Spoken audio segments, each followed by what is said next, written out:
Good morning, everybody. Happy election day. We're all here. We'll be okay. Today we have Juli James, the lovely Juli James here to chat with. And yeah, just if you have any questions or anything you want to brainstorm or talk through, we're here for you. So on that note, Juli. I want to introduce Lilia. Some of you may know her, but she is one of my AccelerateHER program cohort compadres. I was like, I don't know. But Lilia's business is the D Diaries, and we both are in the 2020 cohort for the Stoke and TWU Center for Women in Business AccelerateHER incubator program. And so I just wanted to give her an opportunity to say hi and introduce her as well. Hi. So, yay. And one of the things, we can talk online courses, we can talk online learning, we can talk design. One of the things that I've been elbow deep in is like budgets and financials and all of that kind of stuff. I just made a decision, and Lilia was one of the people cheering me on. I've talked about side hustles and sanity and balance and all of those things for the past few years, but something that I have decided to do was turn my side hustle into my main hustle. And I have resigned from my full-time job, official at the end of the year, but starting 2021, I'll be Playable Media full-time. So all of that being like, I'm happy to talk about any of that stuff, but I'm elbow deep in financials, business financials, and all of that kind of stuff. So that's what I've been doing. And one of the reasons that I'm able to be here, I think, in a place to make a decision that's probably contrary to like our cultural and economic moment is because some of the decisions that my husband and I have made over the past few years. So we, a few years ago, decided to use a tool called You Need a Budget to do our own personal finances. And so the You Need a Budget program is sort of like the cash envelopes program, right? So you set aside your paycheck into cash envelopes, and those cash envelopes are earmarked for particular things, right? So mortgage, electric bill, fund money, right? Like all of those things. And so then those dollars have those jobs and they don't do other jobs, right?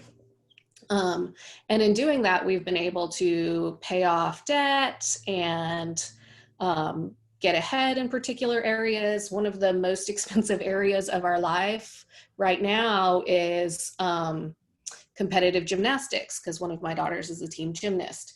So we're able to put away for her tuition, as well as every fall it gets really expensive when they go into competition season. And so we're able to also know, oh, we already have the money for next year's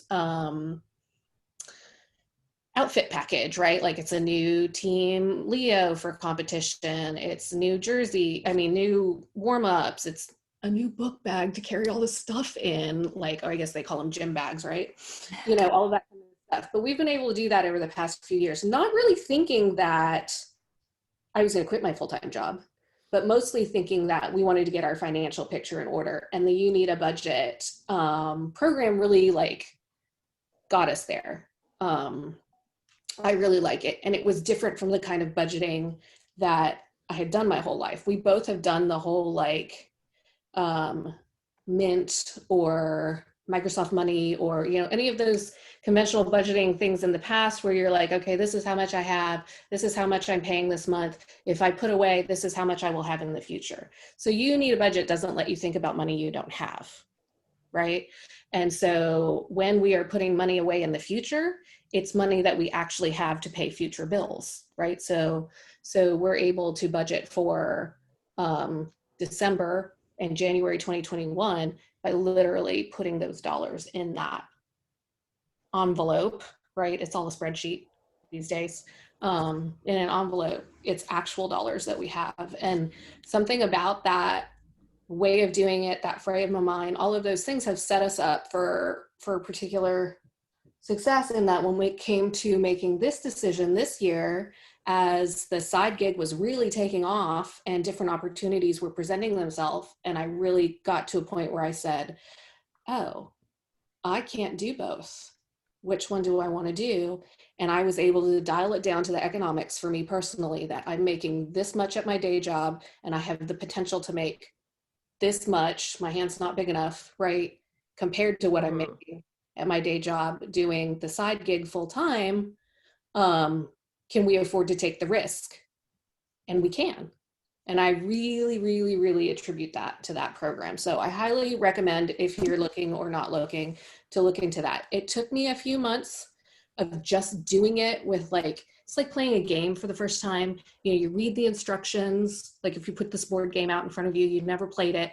You're reading the instructions. You kind of go through the first round of playing the game. You're not quite sure what's happening. And the second round, you're like, oh, I get it. And by the third round, you're like strategizing, right? So starting with this program felt kind of like that. Like I had to go a couple of months and then I was like, I get the hang of this. And then, you know, through a few years of doing it, we really are in a different place financially than we were before. And so that let me, again, like I was saying, make that decision. So now I'm elbow deep in what does that look like for budgeting for a business that I'll be running full time next year? What is our, you know, what has our operations look like up till now? And a new frame of mind, what does it look like if I'm budgeting for the business I want to be running in 3 years, not today, right? And, you know, and things like, as a woman, business owner, charging what I'm worth, like there's like all sorts of things that we could talk about with that, but these are all things that are on my mind today, in addition to designing good learning, getting online courses out.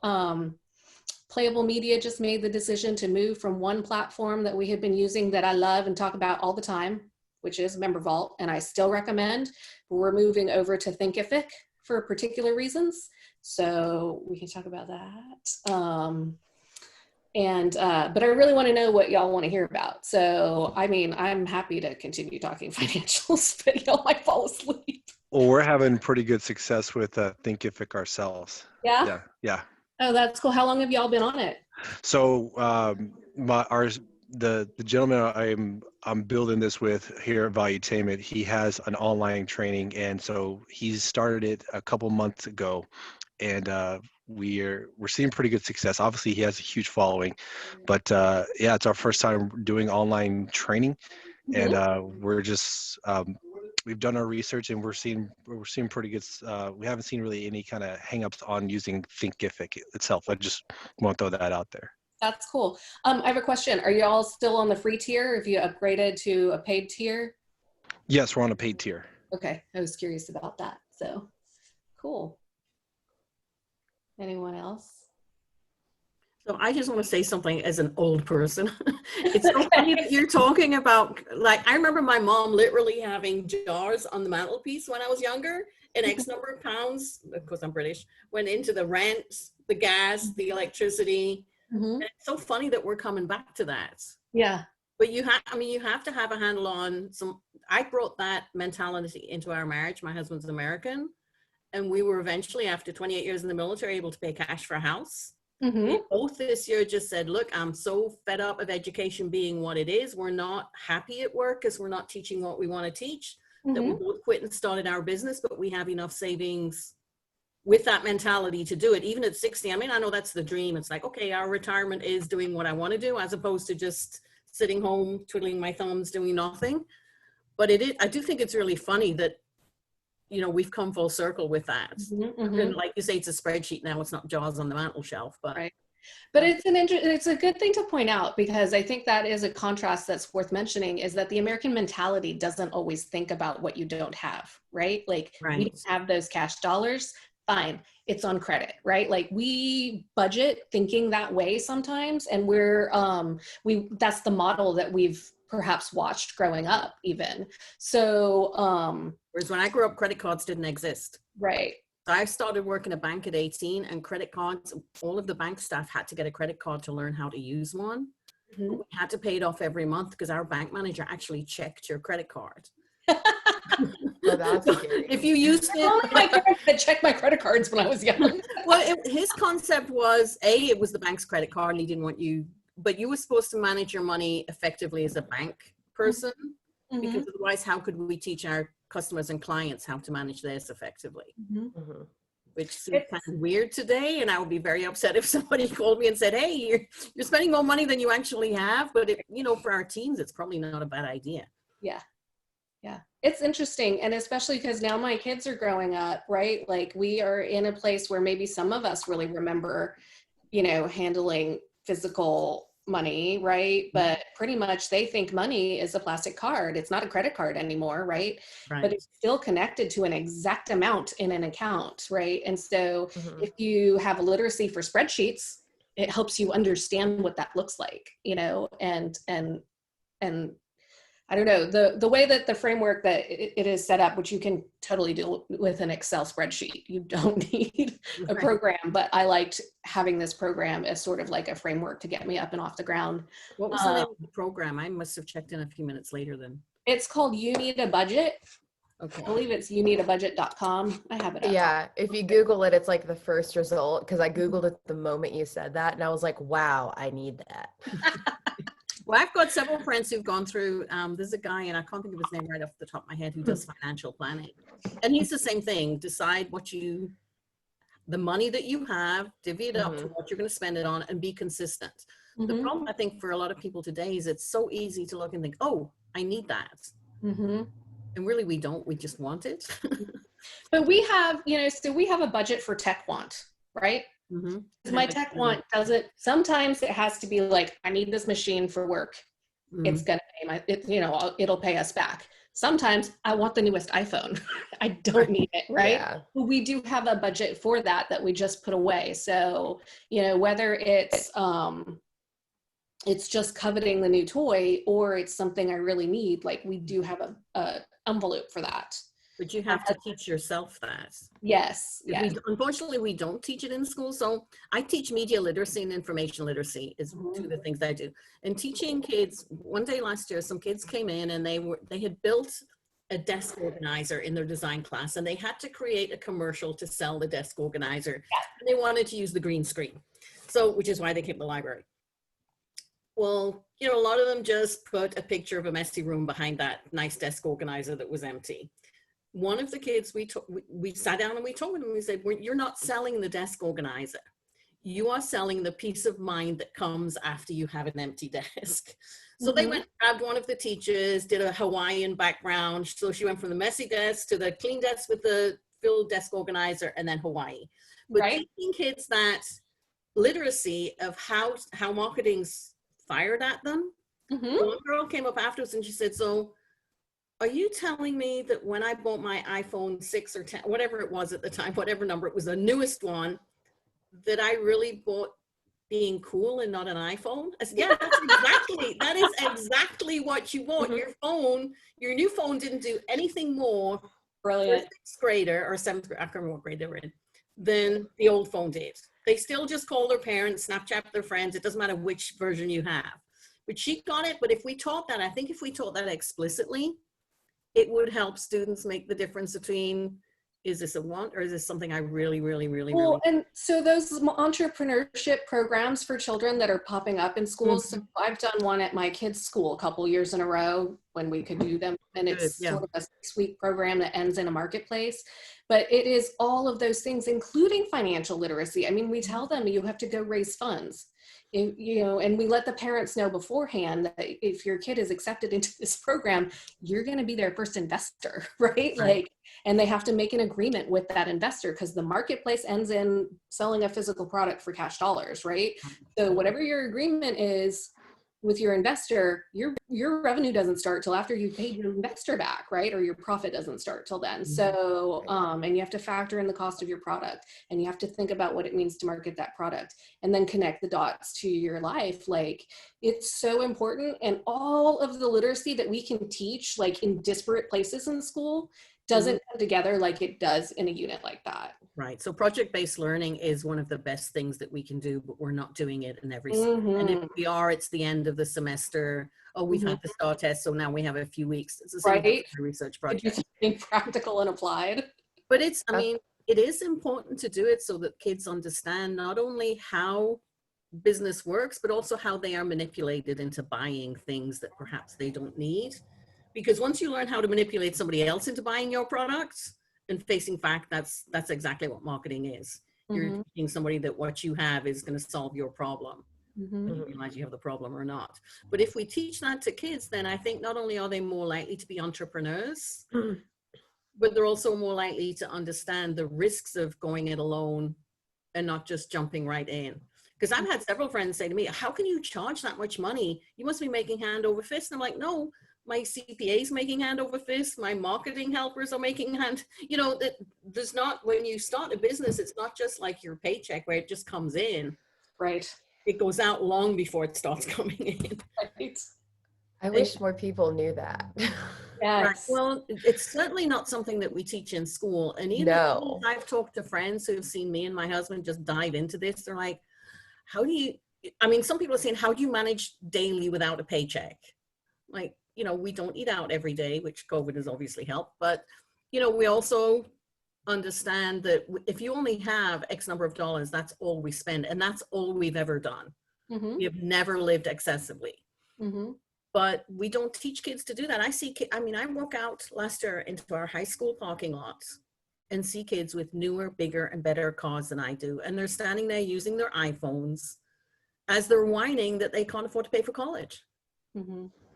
Have you guys ever read the book, The Lean Startup? That one. What is that? Is that? I think that's in our cohort room at Stoke. Yeah, it's a great book. I mean, as we're talking about this, that's what it's reminding me how, you know, as you're starting up a business, you know, try to stay lean, keep your overhead low, keep all your expenses low, and that's it's a great book if you're looking to kind of help with some direction there. Okay, That's definitely been my life. Right. I mean, I've been self-employed most of my life as a visual artist for the first 30 something years. And so doing that, I realized the time was my own. I didn't want to give it to somebody else. And I was willing to take the risk to find the clients and get the jobs and stuff like that than to just go get a paycheck. I mean, I had done that temporarily or whatever, but it was not very engaging for me. It's like, is this all you have to do for a paycheck? Okay. I was kind of bored, but this idea of living, not hand to mouth, but living consciously and just living consciously and where you spend your money. But that's one of the things that's been interesting, listening to all these podcasts and talking about Facebook ads and YouTube, you know, all these ads and stuff. And I'm like, I am letting mine grow organically. I am okay with not putting a lot of money into that to guarantee it. I'm just letting it grow by itself. And so it's a slower build, but I've been in business almost 5 years now. And full-time doing this, which is a record, right? Most businesses fail within 5 years. It's started for themselves. Or 3 years, I think is also what I read. They don't last very long. But the idea of having a savings, you know, I save my money. I don't spend my money, and I pay what I need to, but then I save my money, and I've never had debt. Right. I think that's the difference between the generations. I grew up, I mean, my family are a coal mining family from the northeast of England. We grew up with more. In fact, I just posted something today on Facebook. It was a picture of two little mining kids at the age of 11. My grandfather went down the mines at 9. Our 18-year-olds whine because they don't have everything instantly. So there is a big generational difference. But if you're raised to think that money is a finite item and that it's not just always going to be there when you stick the card in the machine, because it's not. At some point in time, you run out of it. Then I think that gives you more freedom to be a business owner because you have that awareness. And I wonder how many, I mean, there are a lot of kids, I guess, that jump right into business at 18, 19, 20 and do well. But I mean, wouldn't- those are the years to try things and make mistakes, right? Well, yeah, that's Today, I was able to take a risk that's not super risky, right? Like when I turned in my letter of resignation, we did a lot of work that I wouldn't have done at 18. I probably would have quit my job and ran out the door, right? But at 18 or 20, that's the time to make those kinds of mistakes. That's the time that when you're young and you can rebuild from those kinds of mistakes. right. Yeah, not when you Yeah. have kids. But and then not to say that you can't be smarter about it at any age, but it is a different thing to have done that today. I'm grateful for like the financial place that we got ourselves to and how that connects to how I now look at my business. I mean, we've been lean for 5 years as well, 5-6 years as well. And we've been able to keep it that way and do it on the side, right? So, like Donna was saying, it's just a slow burn because we could only do so as much as we could do Right. with all of us having, I have 2 partners in this business, and with all of us having our day gigs and not being sure if any one of us really wanted to jump full time. Well, I kind of had an itch to jump full time, but not really sure when, right? And Well, Julie, I'm impressed that you've got this idea of how to budget for 3 years out or whatever. I have to admit that I don't know how to scale my business or how to see what I really want to achieve so that I can get to that stage and I seem to hold back because I feel like I have to manage it all myself. And I realize I can't ever grow if I don't have VAs or some people to help me.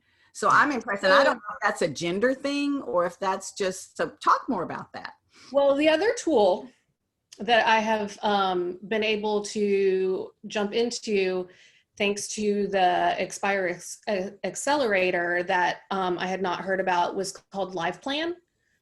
I have that up too, so I can post the link. And this is really what got me there. Like, I didn't come up with this, y'all. I just want to be around people who know these things so I can learn from them. But in Live Plan, it, has let me set up, it's a business plan, right? But not, and it's a little different than the lean canvas that we have been using to plan our business, but much more, the financial forecast is the place where I have been spending my time in this tool. And it has let me do that. You can do a 3-year and a 5-year model and look at, okay, so what does it look like today, which is where I had started putting in our operations costs. And what does it look like in 3 years? As I was talking to a mentor, she was talking about like, okay, so are you going to factor in, I automatically said, oh, okay, I don't have a marketing budget really yet. So what does it look like if I do 2 or 3% for marketing as revenue grows, right? Like that kind of stuff. And then also, she mentioned to me, well, like, think about the costs of things increasing and all of that kind of stuff. So I was able to do that. In turn, I was also able to go back and put in like all of our offerings and how much we're charging for those offerings and projected sales and that kind of stuff. And so it really gave me a good idea based on what we've been doing, where we could be going and how I can plan in a way that sets me up to actually, execute and get some kind of result that looks like this. And again, you can do this with spreadsheets, right? But Live Plan just gave me a framework to do it that made it a little bit simpler for me to see now as I'm starting out. Even if it's only for a year, or a few months, if you jump into it, I think it can be really enlightening. And then you can still download and keep that plan, and you will have been through that model, and you can make your spreadsheets. But is this a course or is it just a? I'll look at it. It's an app, right? Oh, an app. Oh, an app. Okay. Yeah, and I think the financial tool alone is worth the price of admission. Oh. It really is. And the lean pitch that it lets you, or the 1-page pitch that it lets you set up, if you are going to be talking about your business anywhere, I do like the framework for that. Like I said, we have used the lean canvas for our business planning and our tool design and that kind of stuff. But in conjunction with something like this, I think it's a fuller plan. Okay. Julie, I wanted to let everybody know that the Center for Women and Entrepreneurs offers Live Plan for free. Oh, thank you, Jody. And that's how, through the Accelerator program, that's how we were able to access it. So, Yes. and if you don't know the Center for Women in Business at TWU, check them out. Okay. They're an amazing resource. So I think one of the things that's most difficult as a new entrepreneur is actually imagining a time in the future when I will have income as opposed to outcome. And what will that income look like? I mean, it's so very difficult to decide. I mean, my husband started a franchise, so he's got set, I have to pay rent, I have to pay my staff, I'm going to have X number of dollars coming in per student. So it's kind of easy to sort out. I could potentially have A, B, or C income based on however many students I have and how many trainers I have to have. As an independent entrepreneur offering online education, and for me going into charter schools, which I currently can't do right now because of COVID, it's virtually impossible to imagine where, I mean, I can imagine where I might be and all of the things that could happen, but where does the realistic line between A, here, B, what might be, and what is likely to become? I mean, how do you even draw that line? That's the visual I got from Live Plan, right? I worked for the corporate office of a franchise in the past, so I know what you're talking about. I mean, like, you get the package and they give it to you and you have a model to work from. Right. Well, I was able to set a model for myself, right? And I got that visual from, you know, from putting the dollars into Live Plan.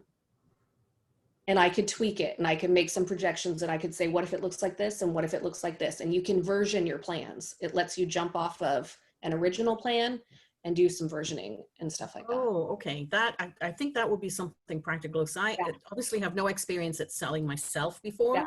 I've always worked where you go into work, you get a paid salary. Yeah. So even though I think it's well worth the risk because I'm doing what I really, really, really want to do, as opposed to doing what somebody else thinks I ought to be doing, doesn't always work. But it is a big trade-off. Learning how to market yourself. I mean, that's it. Donna and I know we've talked about that. It's very difficult. It's difficult to plan how much to charge. Jody has posted the link to the TWU Center for Women Entrepreneurs. I see that. So is that open? Do you have to pay a membership or something? Our services are free to everyone. I am jumping in. We're part of Texas Women's University and we're funded by the state. We offer courses for anybody that want to attend virtually currently. Actually, we have one tonight. We actually have a whole series of how to get a business started and financial information. We have an attorney one week talking about how you should register your business, what's the best way for you. We have marketing one day. And if you go to our website, you can find all of the workshops. We also do a monthly workshop called Women Rise, which is a morning workshop. Cool.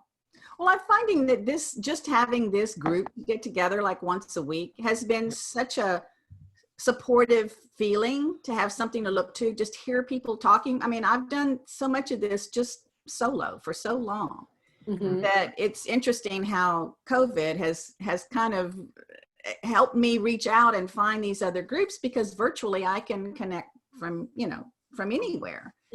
And I have to say, no one planned on that, but I mean, like I lost a third of I made only a third of the income this year because of COVID compared to last year. And so it's been a stretch. I've got savings, but it's like, I'm not alone. There's a lot of people that have had to, pivot and shift and stuff. And so I'm not panicked about it, but I'm grateful that I have not had to have the new house and the new car and the new, the other stuff. But I mean, I paid cash for my car a couple of years ago. Yep. And, it was really quite an achievement to think that I could pay cash for my car. Right. So, So we were a little different in that I was working at a school, so I couldn't have a side gig. The school that I worked at had in their contract that I could not take a second job. So I had to make the decision, am I going to do this and just jump in, or am I not? There was no other way of doing it. But I had resigned in January, but I technically worked till the end of June. which meant that I got my pay till the end of August. So it gave us a little bit of a Well, cushion. I was working 2 part-time jobs at University of Houston and then at an art supply store before when I moved back from Thailand, I had to kind of start over. And so it's been an interesting journey, but again, part of it is that mindset that, you know, you can do this. You've just got to, it's a learning curve, but you can do it. Very big learning. But yeah, I think you're right. Having a support group like this, and just, I've learned so much in the past 5 weeks since I stumbled on this group. And Lilia and I talk about that a lot with our cohort. But I'm sorry though, I did not ask you to tell us a little bit more about your business and what it's been like for you, because you do your business full time as well, right? Me? Yes. Yeah. Oh, sorry. I'm like, there's so many faces on the screen. Yeah, I do. I do have like a super part-time gig with Stitch Fix, but it's like basically to cover groceries kind of thing. So, yeah, but through COVID lost my job. But I also it was weird. So due to COVID, they had to make cuts. And I was like, okay, I'm going to put in my 2 weeks before they bring us back. And then my director called me and he goes, hey, can I actually just cut your position? So if you need to keep taking unemployment, you can. And I was like, okay. So I quit, but on paper, it looks like they dropped me. It's a whole thing. But, yeah, kind of talking about saving and talking about finances and things like that. My husband, I'm very blessed to have a husband who has a really great job, and his job has actually been hiring 200 people a month through this whole thing. It's insane. So for us saving, I mean, we live in a little loft apartment, we really try not to be frivolous with spending, but I know for me, I am in my business, I need help. And so I do have a virtual assistant who does a lot of my outbound marketing, which is something that you could hit up UNT, TWU, find somebody in the marketing department who just needs an internship, because that's how I found Liv, my virtual assistant. And, I pay her a small stipend a month, just like a contract, and she does all my outbound marketing, and it's great. So that's one of the things last time you did suggest looking at, and I looked at University of Houston, but it sounded like such a big job to try to get an intern and stuff. So maybe it's with you guys? It was so my business is, I'm a blogger / social media manager. So I do a lot of outreach with local businesses. I do a lot of collaborations with local businesses. I'm constantly creating content, but also on, for my revenue side of things, social media management is kind of my bread and butter. So that's where about 90% of my income is coming in right now, because everybody is trying to build their businesses back up from everything that happened through COVID. So that's one of the things that I have her helping me with a lot as well, is I'm kind of training her to help expand. Sorry, my husband just walked in with my cat. We're expanding the social media side of things in 2021. So that way that can be kind of a steady stream of revenue. So I can just focus on content creation and continue building the blog. So that way, long-term, I have two pies that I can kind of draw from. So yeah, they were just saying that if it benefits your business, you pay them, but I didn't know how much you paid them and how many hours I mean, for her internship, she kind of found me and she was like, hey, I just need an internship. I don't need to be paid. I just am looking for experience on and understanding how, influencer marketing works. And so I was like, absolutely. So I interviewed her, I did the whole thing, and yeah, she was great. She helped me develop and kind of do more outreach for my Denton guide, which is my business's first product. So that was kind of fun. And yeah, now for virtual assistants, they can go, I only have her working maybe 5 hours a week, if that. Okay. And it's just enough to send some emails, get kind of email chains going, and then pass it off to me when it's kind of in its final stages, when people need to pay their invoices, or I need to send a contract to a brand or a business. that's when I take over. So I'm only paying her $100 a month because that's all I can kind of afford right now. But I mean, okay. that If you're working on your degree, I mean, when I was doing my library degree, I went to libraries and volunteered free of charge, not necessarily because they were going to make money off me. I mean, it saved them getting somebody else, I guess, but because I got the experience that I needed working with somebody who knew the job. Well, maybe I'm looking up too early then, because it sounded like such a complicated thing to get an intern. When I talked to like 3 or 4 different people in the communications and marketing department here at U of H. So I'll go back and because they didn't say how much you had to pay them. Yeah, but and honestly, your business, you have to pay them. So yeah, and you can set that ground rule in the interview, and you can say, hey, look, I'm still starting, I'm still trying to figure out budgeting wise, and so right now I can't pay you, but down the line I would like to pay you. And just sometimes knowing that, they're more than willing to kind of start off and work with you. And so, because that's kind of what I told my VA. I was like, look, after the internship ended, I was like, what do you want to do? And I was like, be honest, be brutally honest, because if you don't want to stay, that is completely fine. But if you do want to stay, let's figure out how it's going to be beneficial for you. And she jokes that my little $100 that I send her is like her shopping money. So, and it could just be something fun for them where that's like, oh, this is my money that I use to go hang out with my friends or something like that. So anything is better, but I mean, if you can't give them anything, just the experience is like, sign volunteer hours for them, or did you find them through the director, or did you just put an ad out and just found somebody? Just put an ad out. Well, I was praying about it. There's a form you have to fill out to claim, to say that you're doing this. So that's what I was. Are you talking about like the 1099? No, not the 1099. Oh, there's you're getting on with a university to get a student intern. Oh. Right. So, and sometimes you don't have to pay if you're offering credit.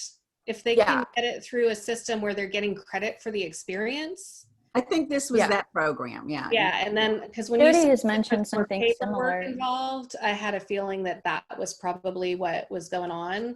You can also email professors in the marketing department. That's sort of a way to get around that. Like if you email professors and say like, I have a $250 stipend I can pay for a semester of work, right? And here's what I'm looking for a student to do, right? Yeah. Or even if it's less than that, you could say it's a semester stipend. Here's what I need weekly. I can, and I'll write a recommendation letter, Yeah. I think I filled something out, but I mean, it was a summer intern program for her through the UNT PR college. And so, I maybe emailed the professor like 4 times, and I did a couple like reports. And I think the most I ever wrote was like 2 paragraphs of stuff. So, and she got credit for it. And it was, it's super easy. So it wasn't scary. It wasn't overwhelming or anything. But it was definitely so beneficial for me, because I was able to go, what do you want to do? And she was like, this is XYZ. I like made a little onboarding document and everything. And I was like, tell me your goals. Just let's start there. And with, throughout the summer, one of her goals was to start a campaign and from start to finish. And what does that look like? And so I was like, cool, here's my contact list of all the businesses I've worked with. Go forth and do your campaign. And we were able to do like 3 blog posts with that campaign, and she loved it. And she was able to, from start to finish, see how it worked, see how the content creation process works, see how talking to businesses worked. And she like took that and kind of wrote that into her, paper to graduate with the internship. And so, just the experience, I think a lot of these kids understand or like need, and then they understand that 9 times out of 10, you're probably not going to get paid for an internship, unfortunately. Which I thought it would have been easier than what it was appearing. So I will give it another try. I will see if I can still put it out there. Maybe even find one from TWU or something. Yeah. Doing the paperwork to give them credit. In many programs, you need an internship to graduate, so that's valuable for them. Even when you can't pay, it really is valuable for them, so they don't have to scramble at the last minute. Because right now it's really hard to find internships. Especially these virtual ones. Yeah. I mean, internships are so hard to come by because of Well, that. if you guys hear of anything, please, I put my email in there. Please let me know, because I want somebody to help me with my MailChimp newsletter and the funnel and the emails. And I've got a campaign, a launch that I'm doing in January again for my online course. So I've got to start the ball again to get the emails sent out and the things posted and, you know, develop my mailing list. I mean, like I had 17 people show up at my free hour coaching last night, and even from Indonesia. I had them from Canada, from Indonesia, from Japan. I mean, it was so cool. Yeah. Well, if you do need, you know, a virtual assistant of some sort, like, let me know. I'll shoot you an email and I'll send you my catalog and stuff. So that way you can I really appreciate that, because that's been one of the things in the, like, over a year now, I've known that I needed to do that, but it's just, you know, I've done it for subtitles for my videos. I've hired that out through Fiverr. But some of this other stuff, you know, it's kind of to let go of the control and understand how to delegate. I have to admit, I'm not very good at delegating. I tend to do it all myself, and then I don't get it all done. So exactly, and that was my issue.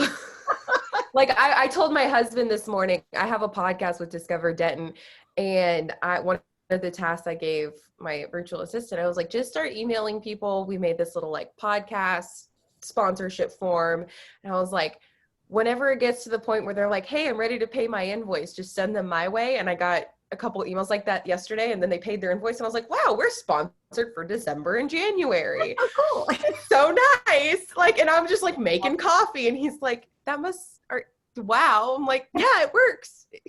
It works. It works. Yeah, that's exciting. Yeah, it The is. thing that will hold me up sometimes is I think I have to make that description of the intern perfect before I can send it out to the intern, right? So I'll bottleneck myself there. Yeah. I don't get that right, they don't know what they need to do, and then I haven't told them right, and then it'll all be a mess. Let me see if I can find my onboarding document, because y'all, it's like, so it's just basic. It's exactly what it's super cute, but it's exactly what you would expect an onboarding document to look like. To see it, that would be cool. Yeah. Okay, here it is. Oh, let me. This is the problem of not working in corporations. I mean, I've never really worked in a corporation. I've worked in the universities, but you guys have this lingo and this forms for these things because you've worked in those kinds of companies.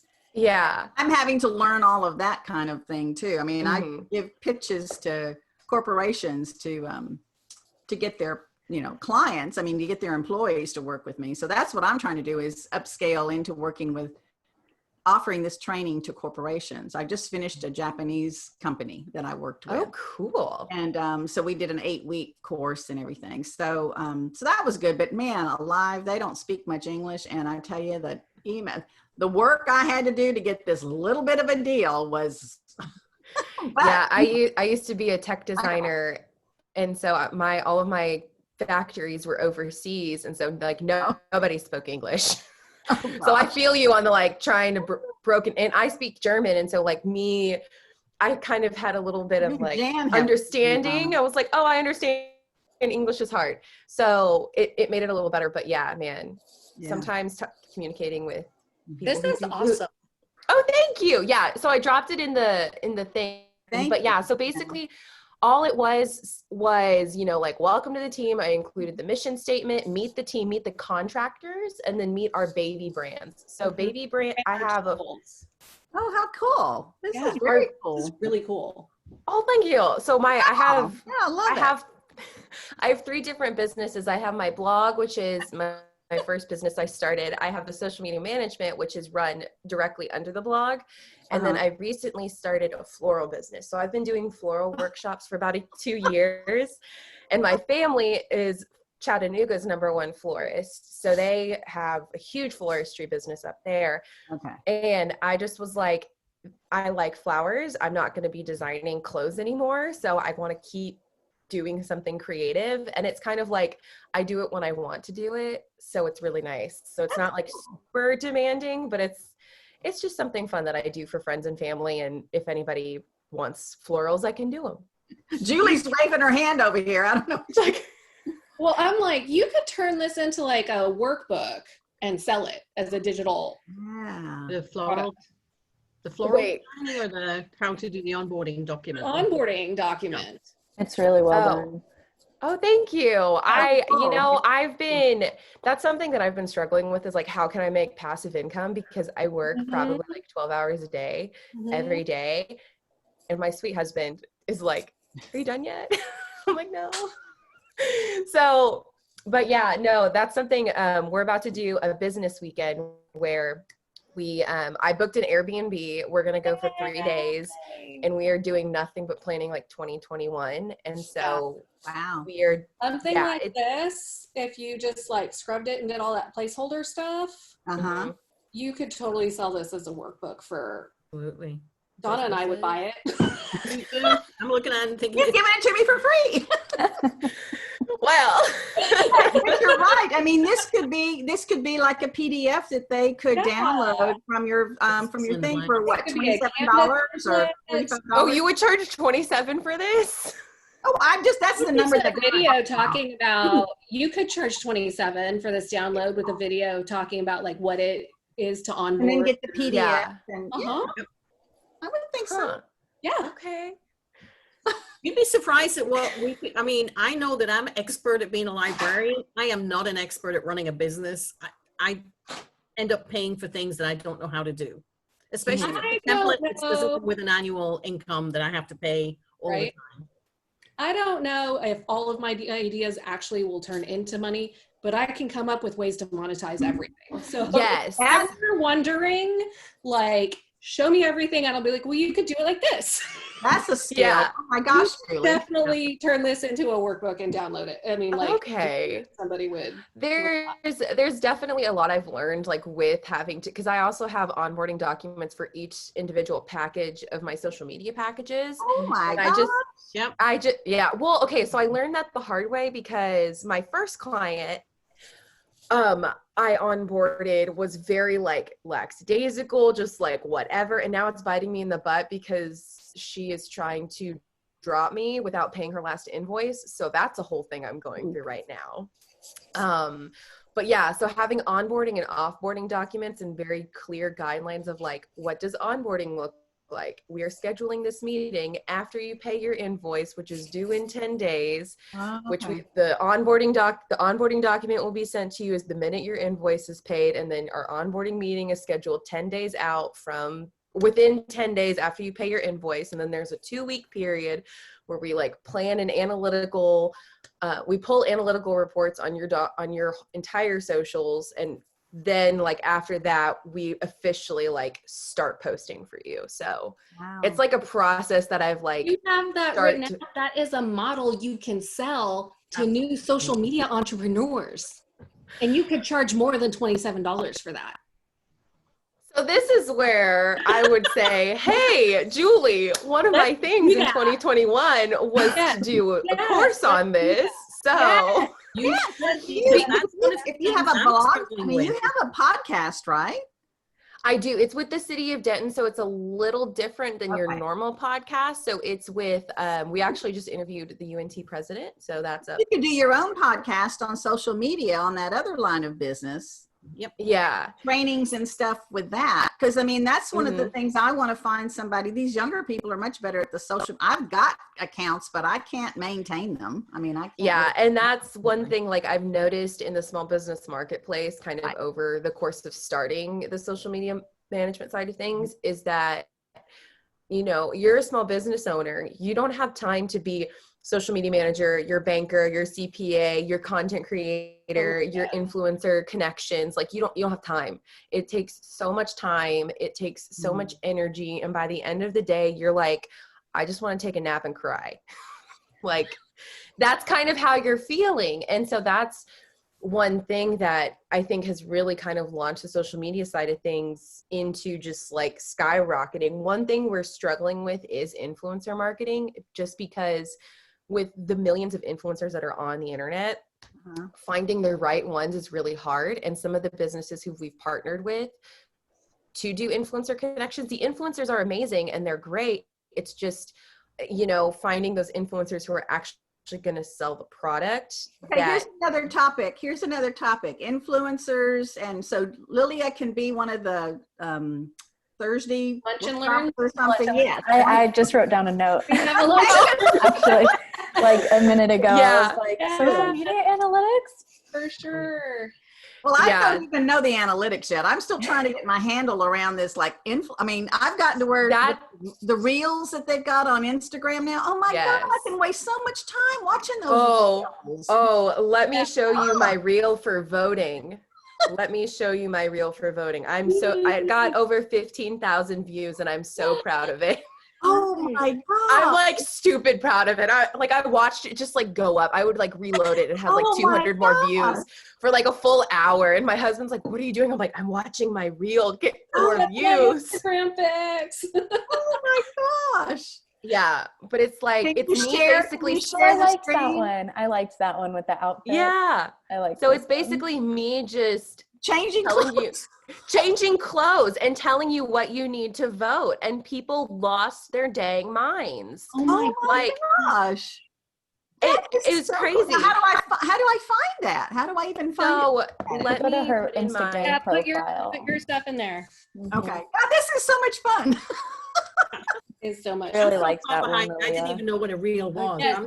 If Lilia could do a lunch and learn, like just on how to be an influencer for your own brand, Yeah. Yes. and Or do how to set up, that- how to find somebody to be your social media manager, like a VA, what you would do to kind of set that I up. was about to Oh hire yeah. a company for that. Hey, well, I'll be like fully transparent. I have reached my maximum of clients and Liv will be continuing with the new clients. But the really nice thing about the VA that I have is she like has a degree in this. And so she's like even a step above me where I'm like, hey, and she's like, hey, this is what you need to do. And I'm like, They have great. degrees. Unstoppable. They have Yeah, so- degrees in this. Mm-hmm. Oh, Reason. So They have for yeah. a while. Yeah. Yeah, so she basically like her degree is in like media management and PR outreach. And so so one of the things we're going to discuss kind of for 2021 is like how can we leverage her degree to like the business, and how can we use her knowledge set and her skill set that she's spent 4 years and thousands of dollars learning That's to awesome. benefit the D Diaries as well as the Get Social, which is going to be Denton's social media marketing company that we're hoping to you really guys kind of are great. expand. Yeah. You guys are great. This is So- incredible. I have a question for a lot of things that an influencer can, the type of clothes that you wear, the makeup that you Mhm. wear. How on Mhm. earth would an influencer take something like my product, which is how to learn information literacy and media skills? Ooh, well, I will say that if it were me, I would use that. And since a lot of my following is small businesses, they would be interested in that. They would be interested in understanding, how am I even supposed to understand what I'm doing?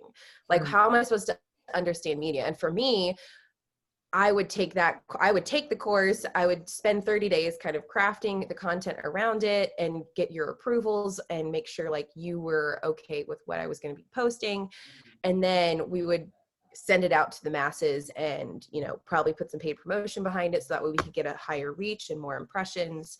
And then from that point, see how it's performing. And if it's performing really well, then, we discuss like, hey, let's do a second partnership. Let's make you sponsor on our podcast where your logo is seen for 30 minutes twice a month and discussed on multiple platforms, things like that. So Program. I She's would a never, program. because I've discounted Facebook because I'm like, who's going to buy information literacy and media literacy? And I You haven't would discounted it be completely because surprised. parents are calling and asking as I'm sort of Yes. working my It's way just out. it's just the package. The topic is important. Yeah. And people know it. yeah. Well, and one thing I've also seen like with doing influencer outreach and like influencer connections for businesses is like, I'm an influencer myself, but also watching, I call them TikTok influencers who have popped up over 2020 because, TikTok was such a huge hit. It was so easy to get 100, 200, 1 million subscribers on your TikTok. Oh, it's a piece of cake. If you post twice a day at certain times using the proper, like you could just post a video of yourself eating a carrot and it would get millions of views if you use the right filter and sound. It's insane. I know about this is from my kids, but it is Yeah. crazy. My God. Yeah. And so those people who see TikTok as like, and then they're getting paid thousands of, what the highest paid TikTok influencer is, I think, getting $45,000 a video. So all she has to I'm in the do, wrong job. Oh, so that's all she does. And so people see that, people see those stats, and people see that money within TikTok. And paid. How does she, I mean, is this because it's like product placement. So it's marketing for your product. So she's getting paid from brands like Vicky, Shein. She just did an ad with Abercrombie and Finch, and it was run something like 2 million times. And that was like her biggest check. And she's like, it's my biggest check, but I'm not saying what the check value was, which probably means it was like in the millions. So, Oh man. that's incredible. But yeah, so all of these Mind-blowing. TikTok influencers think that can translate directly to each platform, which it cannot. Right. Instagram is a completely different marketing strategy than Facebook. Facebook is a completely different marketing strategy than Pinterest. Pinterest is a completely different marketing strategy than Snapchat. What about YouTube? Snapchat is What about YouTube? YouTube. So the YouTube market, in my opinion, is extremely saturated, and the people who are famous are already famous, and they're going to keep being famous. And to get famous on YouTube, you have to do a lot, like way more than you had to do 5 years ago. 5 years ago, if you started a YouTube channel, you could probably be making like $1,000 a month within like 6 months of consistent growth and consistent posting and quality content. That was very niche. Okay. Now, the only thing that seems to be making money is makeup videos, because you can add affiliate links in them, and everybody is therefore making makeup videos. So Interesting, because I get clients from YouTube. I got a new client from China and another one from Turkey because of my YouTube video. But I mean, I don't have that many followers or anything. But if you're making money via YouTube, then we need to put more energy into making more YouTube videos than, Instagram. Because if you're not like, one of my clients, I don't make anything from YouTube. I just get these people that call me directly. It's not making any money. But they're coming from YouTube. They're coming. Yeah, but they're coming from YouTube. So so we would channel energy into creating YouTube content to turn those people who are reaching out to you into paying customers. So like one of my clients gets customers mostly from Facebook. So we only do Facebook marketing for her. We don't even look at her Instagram.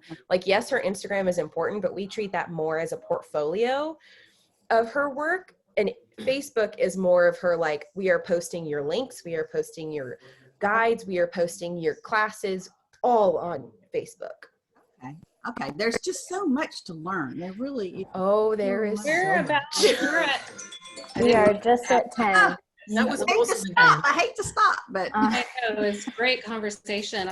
Y'all made me forget. It's election day. Then I've already voted. Early voted. Yes, early voted. I dropped my email in the chat, but I will email you, Donna, and kind of after this. Yeah, and if anybody else wants to email me, Thank you so much for showing up today, Lydia. Absolutely. My client canceled for today because she is very pregnant, like literally could go into labor any second. And so I was like, yes, I could go to Convo. For us. I'm so glad. Well, I'm going to go look at your video, your reel. I'm going to go look at your reel. Yes. I'll drop my. And Mark, thank you both for showing up. I'm sorry we didn't hear more from you. Yeah, but we're sorry. Both were here today. Well, That was awesome. Thank you, everybody. Bye. Thank you so much. That was great. Yeah. Thanks, you, everybody. And thank you, Jody. I will follow up with you too. Oh, you're welcome. I put my email in the chat also if anybody wants to contact me, or all of our emails are on our website. So who was the I thought Jody, yours was, you have 2 different emails? No, I put another email on there for Juan, who Oh, that's Juan's. Okay, well, I will contact him. Yes. he oversees our internship program. Thank you. I'm so excited. Okay, I'm going to do this today. Okay. Okay. Okay, And I'm bye. in Guys, Thank you, Have a great day, everybody. everyone. Bye-bye. Thanks have so a much. good day. Bye-bye. Bye. Bye. Bye.